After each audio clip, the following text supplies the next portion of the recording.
Hello, I'm Dave Speakman. Today I'm just going to look at a few ways that you can improve your online lessons, predominantly on Zoom, but some of this will apply to Skype as well.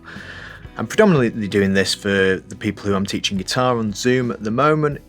The lessons are going really well, but there's a couple of little things that I end up saying to students over and over again, so I thought I'd just outline most of those things in one video.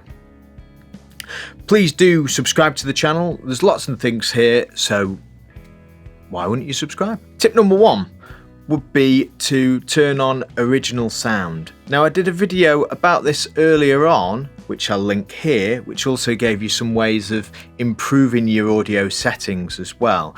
But the settings have changed very, very slightly, and it's also now been enabled on iPad and the phones. So I'll just show you quickly how to do that.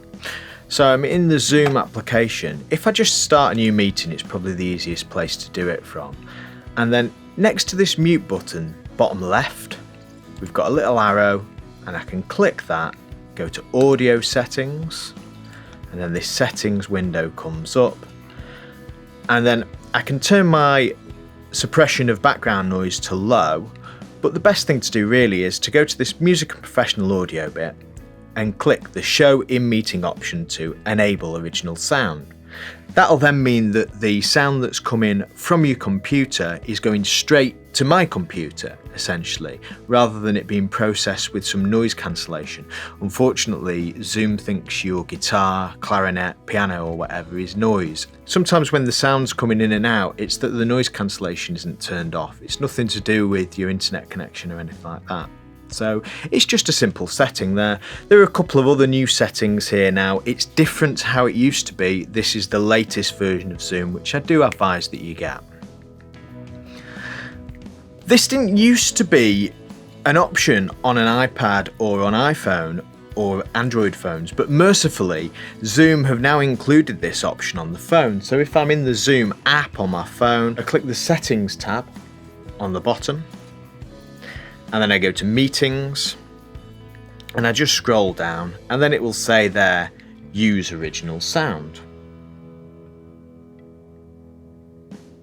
And that's it.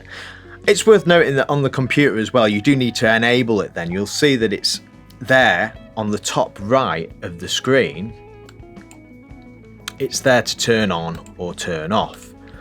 So I would turn mine on if I'm in a lesson, but I would probably turn it off if I was on the phone to me gran or something. Okay. It's the same on iPad as well. So on iPad, we go to the settings are on the top left. There's a little cog. And then same thing, you go to general. No, you don't. You go to meetings, and then you scroll down. And it's there, use original sound, so I can enable that there. That will improve your lessons quite a lot, and it'll definitely improve it for your teacher, who will now be able to hear exactly everything that you're doing on your guitar, piano, clarinet, flute, whatever it is that you're playing. Tip number two is to log in early to your lesson. Make sure that you log in early, make sure that you're ready to go. Set an alarm on your phone 5 minutes before your lesson is scheduled for, and just get yourself ready. If your guitar's in tune before the lesson, rather than me having to say to you to tune it, that's another 5 minutes or 2 minutes or 30 seconds or whatever that isn't going to be time wasted in your lesson. Your guitar's in tune. There's a video here about how to tune your guitar. If you don't know how to do it, you can watch that video over and over again and work out how to do it for yourself. It's also a good idea for you to have all your materials ready for your lesson. So that's any sheets that we've been working on, any books that you've got. If you're doing a rock school grade, have the backing track ready on your computer if you're going to play it with the backing track. Just be ready, essentially. Be ready for your lesson as your lesson starts, and then you'll get the most out of the time whilst we're learning together. Tip number three is an interesting one. If I am screen sharing, and I think I'll show you this. So if I invite myself to, I've got a meeting open on my computer. So I have 2 accounts with Zoom. So I can actually invite myself to the meeting.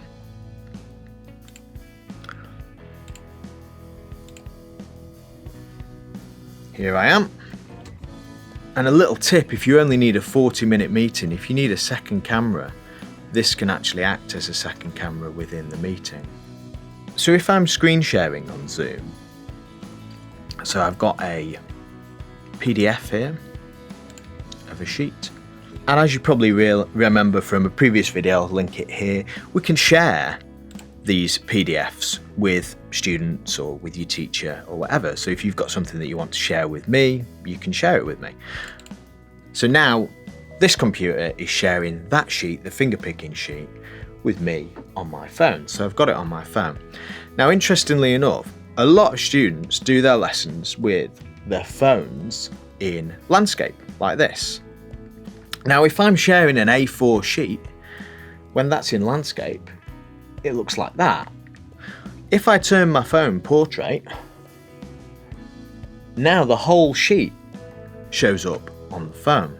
So that's quite a useful thing to think about. The other thing is from a teacher's perspective, if you're teaching, if their device is in landscape, then if you resize what you're looking at to the size of the screen, then it goes bigger. So if you think about what device the student is using, you can then tailor the screen that you're sharing to that device. And one of the other things that I do quite often is I'll hide that toolbar. If I hide the toolbar, now that's not at the top of that screen as well, so it's another little bit of real estate that we can get. This is exactly the same on iPad, so if somebody's looking at an A4 sheet on their iPad, if their iPad's in portrait, then they'll see the whole of that A4 sheet, which is much better, a much better way to look at it. There's another little tip for this as well, which is that if you're on a computer, we have this floating window now of the small video of your teacher or of your student, whichever way you're looking at it. If you actually click this one to activate speaker video, now you just see the person on the other line, and you can actually make it bigger, which is pretty useful, especially if you've got a bigger screen. So now I can be sharing this screen with my student who's in portrait, hopefully. And then also seeing a bigger one of the student or the teacher, whichever one you are. Okay. Another one, this is quite an important one really.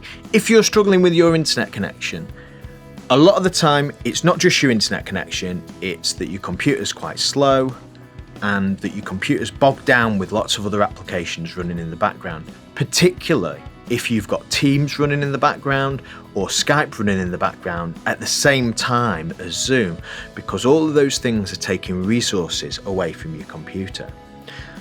I would advise that if you're really struggling and you can't get on it properly, you're probably going to have a better experience on your iPhone or your Android phone than you are on your computer, because the iPhones are just designed to work in that way. If you're using a computer and it's just struggling a little bit, do think about closing all of the applications on your computer before your lesson, restart the computer, and then just start fresh with just the applications that you need for your lesson ready to go. I think you'll probably have a better time there. The next tip will be to study related content. So for me, what I'm talking about here is that I've done loads and loads of videos for you guys, for the beginners particularly, and they're all on my YouTube channel. Here's a link to my beginner guitar course. So if we're doing a lesson on how to fingerpick House of the Rising Sun, please do watch the video that I've done about that, because that was more content for you to do. Most of my videos have backing tracks for you to play along to, and that will improve your progress no end. Same goes for if you're learning another instrument. Either your teacher might have some content on YouTube that you can watch, or there can be other content that they can instruct you to go to. For example, if you're learning the drums and you're doing a rock school tune, I'm sure that there's loads and loads of videos that you can find online of people playing the tunes, and you can look at their sticking and stuff like that. I'm not a drummer, but you can look at the way that they're using certain techniques, and that will help you. So study beyond just the lesson. Which brings me on to the next thing really, which is the last tip that I can give you to make the most out of your lessons is the most important tip, and that is to practice. You've got to practice, okay? To my beginners, I say to practice for 10 minutes twice a day. Are you listening, parents? If you're watching this, please do encourage them to do this. So practicing more than once a day can have a really good effect on your learning. Try and break it up. You've got time at the moment to do this, so you could even practice 3 times a day for 10 minutes. You could try and get in a little bit more than 10 minutes twice a day. Those of you who are doing better, maybe if you're working on grade 6, 7, 8 or beyond, obviously you need to be doing much more practice than 10 minutes twice a day. Really, if you're doing your grade 8, you probably need to be doing a couple of hours a day. That gives you young ones a kind of an outline of how much practice you have to do. I tend to try and practice for a couple of hours a day. When I was younger, when I was at uni and college and things like that, I used to try to practice 4 hours a day. That was my goal. So anyway, the more practice you do, the better you'll get, essentially. There isn't really an upper limit. Maybe practicing more than 8 hours a day is an upper limit, but none of you are going to be doing that, are you really? So there isn't an upper limit. Just make sure that you're practicing. Please do give this video a like though, and please do subscribe to the channel. I've got lots of content. There's other content about Zoom and things like that. There's also my beginner guitar course, which some of you who are learning the guitar, you might get something out of that, or some of your teachers might be able to use some of the materials. All of my materials for my beginner guitar course are free and they're available on my website, which is davespeakman.co.uk.